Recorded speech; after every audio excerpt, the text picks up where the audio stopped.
Good morning, students of class 10th. Welcome back to RPS online classes.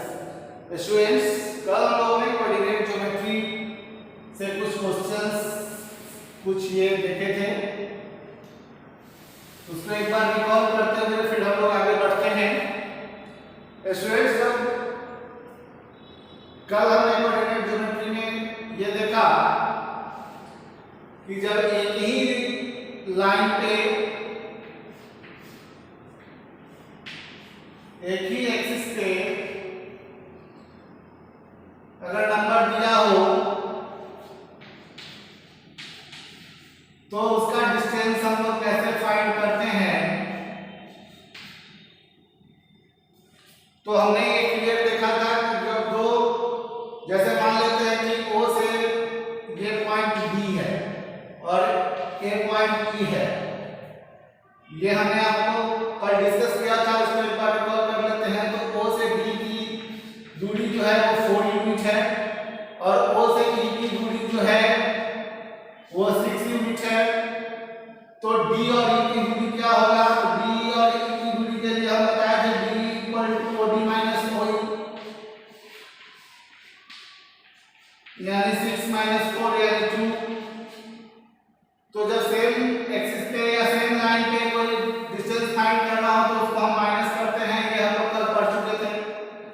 अगर दो axis पे हो, अगर y पे भी हो और x पे भी हो, तो उस दोनों बीच उसके दोनों बीच की दूरी हम पाइथागोरस थ्योरम से फाइंड कर सकते हैं, उसके बीच का डिस्टेंस, ये भी हम आपको कल बता दिए थे।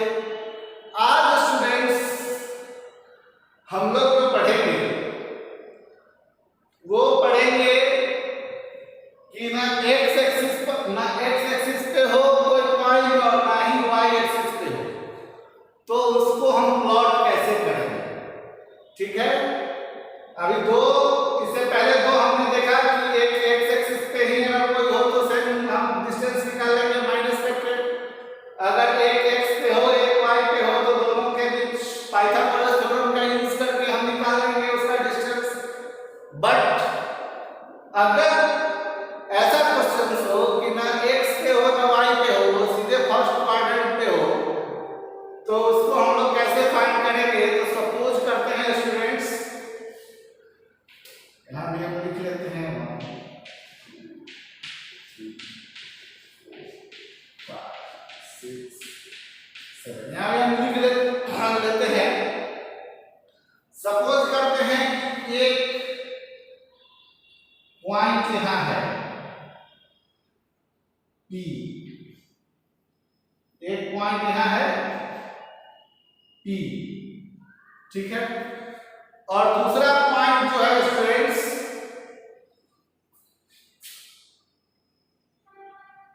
वो यहां है, सपोज करते हैं Q, ठीक है। तो अब हमको निकालना क्या है, P से Q की दूरी, यानी P से Q की दूरी क्या होगा, P से Q का डिस्टेंस क्या होगा। तो सबसे पहले हम क्या करेंगे, यहां से एक परपेंडिकुलर लाइन हम खींचेंगे तो ये आ जाएगा 3 पे, और यहां से एक परपेंडिकुलर लाइन अगर हम खींचते हैं तो ये आ जाता है आपको 5 पे। तो ये हमारा बन गया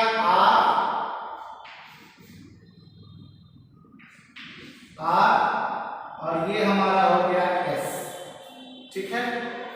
इतना तो समझ में आ गया होगा, ठीक है स्टूडेंट्स। अब अगर बात आती है कोऑर्डिनेट लिखने की, तो OR का कोऑर्डिनेट कितना होगा, 3 0। चूंकि यहाँ x एक्सिस पे 3 है और y एक्सिस पे तो कुछ चला ही नहीं है, इसका कोऑर्डिनेट क्या होगा,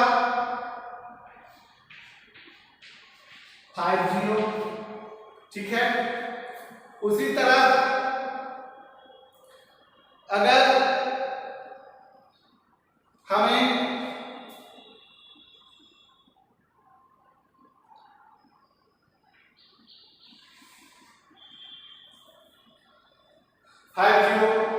उसी तरह अगर हमें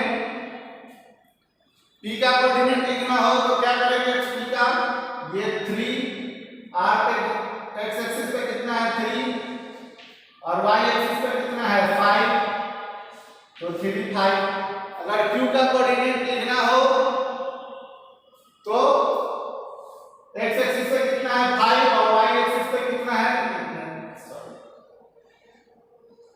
y एक्सिस पे कितना होगा, इसको जरा ऊपर बढ़ा लेते हैं, y एक्सिस पे इसका होगा 6, ठीक है। अब यहां तक तो क्लियर है। अब हम क्या करेंगे, इसके सिमिलर इसका हम एक फिगर ड्रॉ करेंगे ऐसे, ठीक है।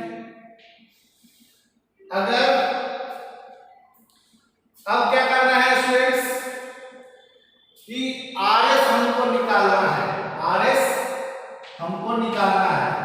तो सबसे पहले हम क्या देखेंगे कि OS कितना है, O से S की दूरी कितना है। तो O से S की दूरी है 5 यूनिट, O से R की दूरी कितना है 3 यूनिट। तो RS क्या होगा, हम इससे पिछले क्लास में पढ़ के आए हैं, OS माइनस OR यानी 5 माइनस 3 यानी 2। अगर RS यहाँ हमारा 2 यूनिट निकल रहा है स्टूडेंट्स, तो सिमिलरली ये भी 2 यूनिट होगा, ठीक है। यहां तक तो समझ में आ रहा है, क्लियर है। अब ये तो हमको पता हो गया कि अगर ये 2 यूनिट है तो ये भी 2 यूनिट होगा। स्टूडेंट देखते चलिएगा, ध्यान से देखिएगा, इसी कॉन्सेप्ट को आगे हम डिस्टेंस फार्मूला पे लेके चलेंगे। तो ये 2 यूनिट है तो ये भी 2 यूनिट होगा। अब बात आती है, इसको हम मान लेते हैं T, QT निकालने के लिए हम क्या करेंगे, QS माइनस TS। तो Q से S की दूरी कितनी है, Q से S की दूरी, Q से S की दूरी यहाँ, Q से S की दूरी हमारी कितनी है, Q से S की दूरी है 6 और Q से S और T की दूरी कितनी है, तो S और T की दूरी है 5 यूनिट। S T की दूरी है 5 यूनिट। तो QT क्या होगा, आसानी से निकल सकता है, यहां से यहां तक की दूरी है 5, ठीक है। और सपोज करते हैं अगर आपको समझ में नहीं आता है तो हम इसको और लंबा ऊपर खींच लेते हैं स्टूडेंट्स। अगर ये 5 है और ये 6 है, ठीक है, ठीक है। जब ये 2 यूनिट है तो ये भी 2 यूनिट होगा, फिगर अब क्लियर हुआ, ठीक है। तो ये 5 यूनिट है और ये 6 यूनिट है। तो Q और T की दूरी क्या होगी, Q और T की दूरी होगी QS माइनस ST या TS जो भी लिख सकते हैं। तो 6 माइनस 5 यानी 1। तो इसकी दूरी कितनी निकली, इसका डिस्टेंस कितना निकला 1 यूनिट, ठीक है, क्लियर है। अब जब आपको बेस पता है, आपको परपेंडिकुलर पता है, तो हाइपोटेनस के लिए क्या करेंगे, यहां भी हम बाय पीजीटी यानी बाय पाइथागोरस थ्योरम का यूज करेंगे।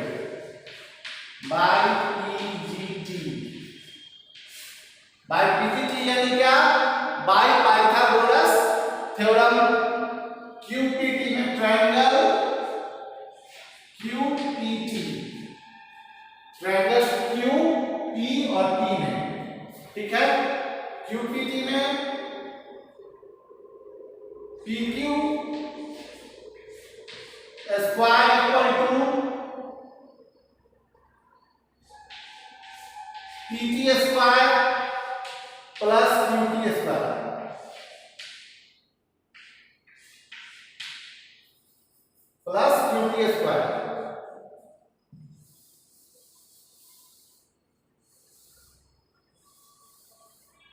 QT square. अब PT कितना है 2 का स्क्वायर, 1 का स्क्वायर, QT कितना है 1, PQ के स्क्वायर का PQ स्क्वायर। अब क्या करना है, ये हो जाएगा 4, ये हो जाएगा 1 PQ स्क्वायर का PQ स्क्वायर। अब ये PQ रह जाएगा और स्क्वायर इधर बढ़ जाएगा तो √5। तो PQ का वैल्यू कितना निकला √5। तो इस तरह ये फाइंड हो गया। जब कोई डिस्टेंस पे नहीं हो तो अब सेम चीज हम देखेंगे स्टूडेंट्स कि मान लेते हैं सपोज इसी फिगर को हम लोग मान लेते हैं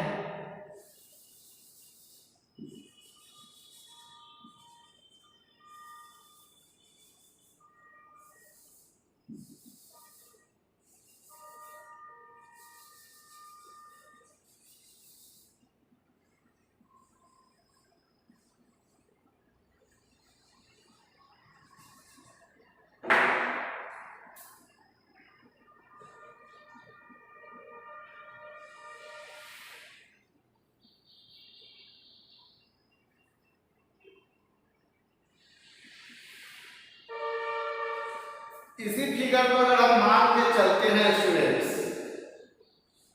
तो अगर हम मानते हैं कि ये O है और ये R है, तो O से R की दूरी जो है स्टूडेंट्स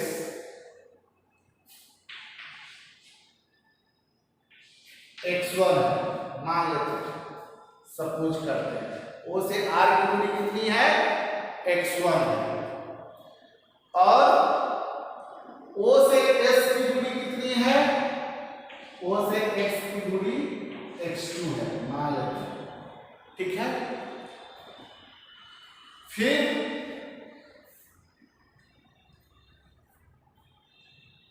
R और T की दूरी कितनी है y1 है, ये यहां क्या है y1 है, और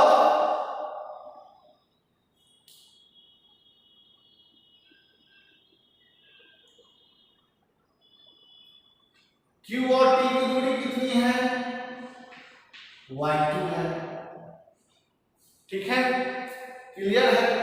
तो अगर हम मानते हैं कि तो अगर हम यहां निकालते हैं स्टूडेंट्स उसी तरह RS का वैल्यू, तो RS का वैल्यू क्या होगा x2 माइनस x1। RS का वैल्यू अगर ये OS, फिर एक बार देख लीजिए, OS अगर x2 है, OR अगर x1 है, तो RS क्या होगा x2 माइनस x1 होगा। तो अगर RS हमारा x2 माइनस x1 हुआ, तो ये भी हमारा x2 माइनस x1 होगा, सॉरी x2 माइनस x1 होगा, क्लियर है। उसी तरह अगर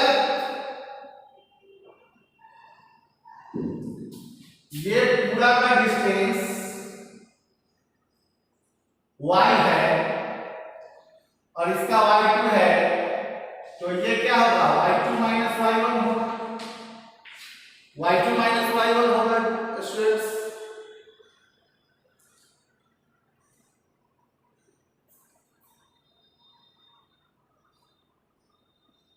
ठीक है।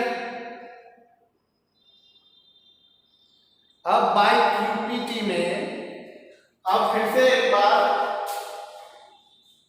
By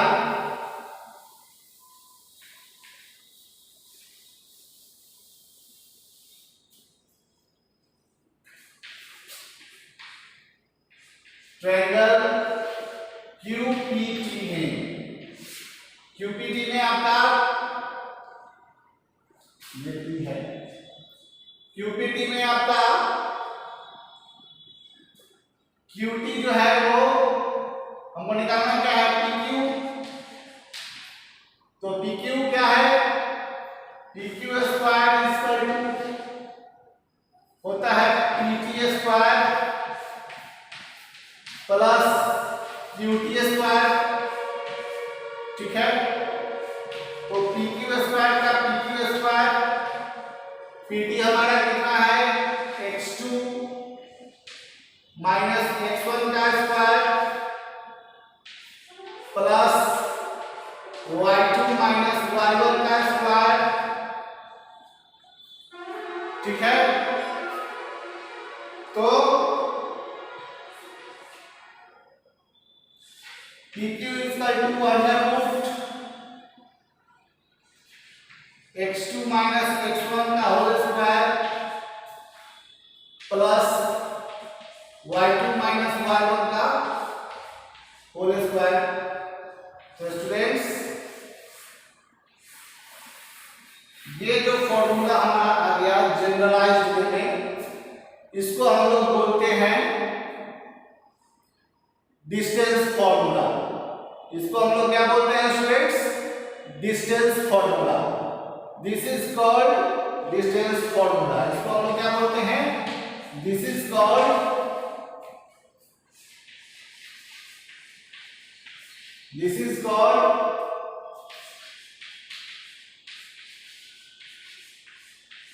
distance formula.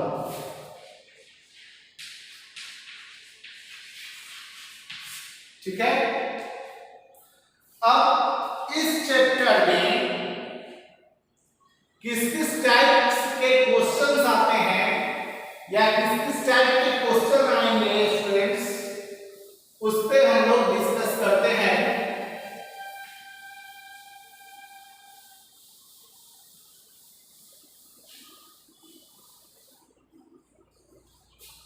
जैसे फर्स्ट स्क्वायर,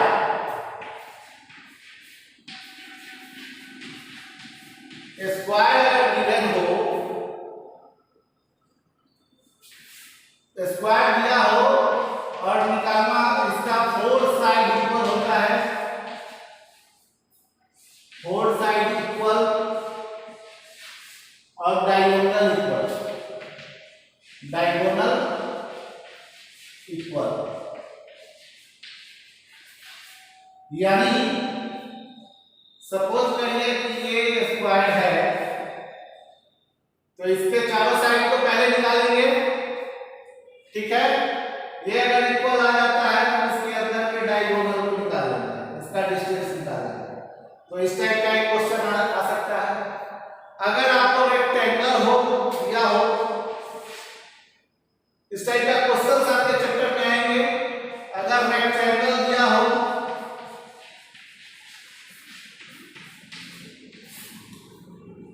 तो इसमें इस कंडीशन में अपोजिट साइड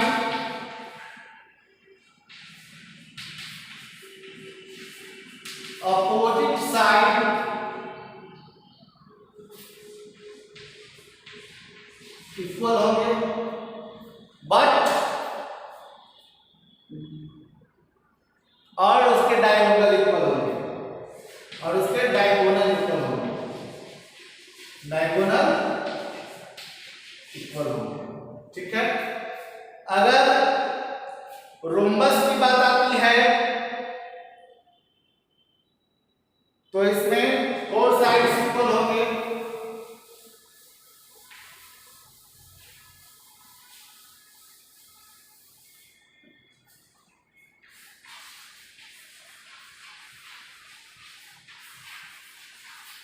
रोम्बस की बात आती है तो इसमें यह निकालना है कि इसका फोर साइड इक्वल होता है।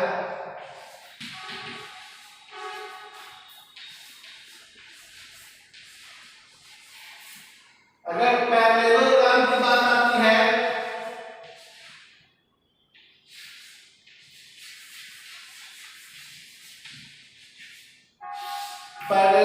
बात आती है स्टूडेंट्स,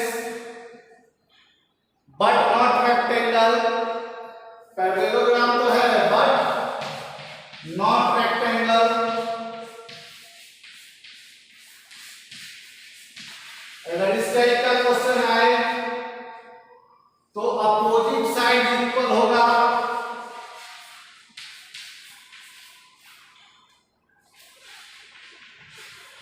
अपोजिट साइड इक्वल होगा,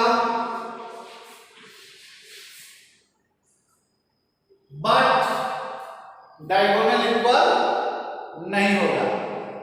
opposite side equal and diagonal not equal, diagonal not equal.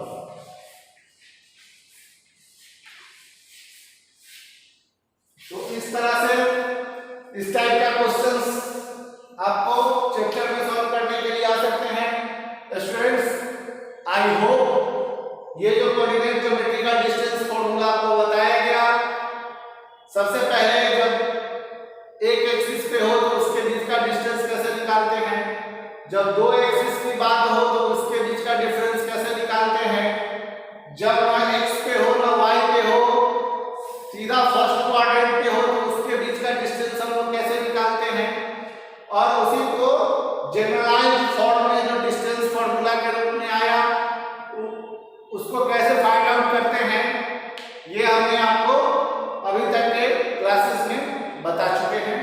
यहाँ से अब आपका इस टाइप का क्वेश्चन आएगा और चैप्टर स्टार्ट होता है। तो आई होप यहाँ तक जो आपको बताया गया है वो आपको समझ में आ गया होगा स्टूडेंट्स। तो आप इस चैप्टर से रिलेटेड डिस्टेंस फार्मूला, चैप्टर से रिलेटेड कोऑर्डिनेट ज्योमेट्री का फर्स्ट एक्सरसाइज बना